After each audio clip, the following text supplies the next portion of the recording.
వి gold trusted gold buyers తాకట్టులో ఉన్న బంగారాన్ని విడిపించి ఈ రోజు ఉన్న మార్కెట్ ధరకే కొనబడును. మరిన్ని వివరాలకు సంప్రదించండి 7771077720. కాళేశ్వరం లిఫ్ట్ ఇరిగేషన్ ప్రాజెక్టులో అక్రమాలు అవినీతి అధికంగా జరిగిందని ఇప్పటికే ఆరోపణలు వస్తున్నటువంటి నేపథ్యంలో వరుసగా ఈ ఇళ్లపైన సోదాలు జరుగుతున్నాయి. తాజాగా నూనె శ్రీధర్ ఇంటిపైన ఆయన బంధువుల ఇంటిపైన సైతం దాడులు జరుగుతున్నాయి. ఏకకాలంలో 14 ప్రాంతాల్లో దాడులు నిర్వహిస్తున్నారు. ప్రస్తుతం మనం కరీంనగర్లోని భాగ్యనగర్ ప్రాంతంలో వారి ఇంటి వద్ద ఏసీబీ అధికారులు డిఎస్పీ రమేష్ ఆధ్వర్యంలో బృందాలుగా విడిపోయి తనిఖీలు చేస్తున్నారు. ఇప్పటికే చొప్పదంలో తనిఖీలు నిర్వహించడం జరిగింది. అలాగే హైదరాబాద్, సిద్దిపేటలో ఇతర ప్రాంతాల్లో కీలకమైనటువంటి డాక్యుమెంట్స్ సైతం స్వాధీనం చేసుకున్నారు. వాళ్ళ బంధువులను విచారణ జరుపుతున్నారు. ఇప్పటికే ఆయన కరీంనగర్ ఆర్టీసీ వర్క్షాప్ ఎదురుగా కలిగినటువంటి ఇంటి నుంచి హైదరాబాద్ తీసుకెళ్లారు.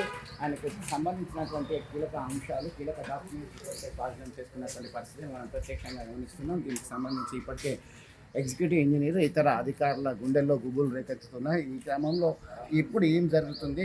కాళేశ్వరం ప్రాజెక్టుకి సంబంధించినటువంటి అధికారులు, ఇంజనీరింగ్ అధికారులు భయాందోళనకు గురవుతున్నటువంటి పరిస్థితి. గత పక్షం రోజుల క్రితమే ఇంజనీరింగ్ ఇంటిపైన దాడులు జరగడం, వరుస దాడులు నిర్వహించడంతో ఖచ్చితంగా చర్యలు తప్పవు అనేటువంటి కోణంలో సిద్ధమైనటువంటి పరిస్థితి. మొత్తం మీద ఒక టెన్సివ్ సిచ్యువేషన్ అయితే ఎవరైతే ఎగ్జిక్యూటివ్ ఇంజనీర్ పనిచేశారో లిఫ్ట్ ఇరిగేషన్ ప్రాజెక్టులో భాగంగా దానికి సంబంధించి వాళ్ళు ఆందోళన వ్యక్తం చేస్తున్నారు. ఇప్పటికే మాజీ ముఖ్యమంత్రి కేసీఆర్, అలాగే మాజీ ఆర్థిక శాఖ మంత్రి, మాజీ ఇరిగేషన్ డిపార్ట్మెంట్ సంబంధించిన హరీష్ రావులను సైతం పీసీ ఘోష్ కమిషన్ విచారణ జరిపింది. దానికి సంబంధించి అనేక కమిటీలు ఏర్పాటు చేయడం జరిగింది. ఇప్పుడు ప్రస్తుతం ఏ విధంగా చర్యలు తీసుకోవచ్చు అని చెప్పేసి రేవంత్ రెడ్డి పాండ్యన్ కమిటీ ఏర్పాటు చేయడం జరిగింది. ఇవన్నీ పక్కన పెడితే ఒకవైపు నేషనల్ డ్యామ్ సేఫ్టీ అథారిటీ దానికి సంబంధించినటువంటి సూచనలు చేస్తున్నటువంటి నేపథ్యంలో యాక్చువల్గా ఏం జరిగింది, ఎంతవరకు అవినీతి అక్రమాలు చోటు చేసుకున్నాయి, తాజాగా ఎలాంటి సంస్థ ఏదైతే నిర్మాణ సంస్థ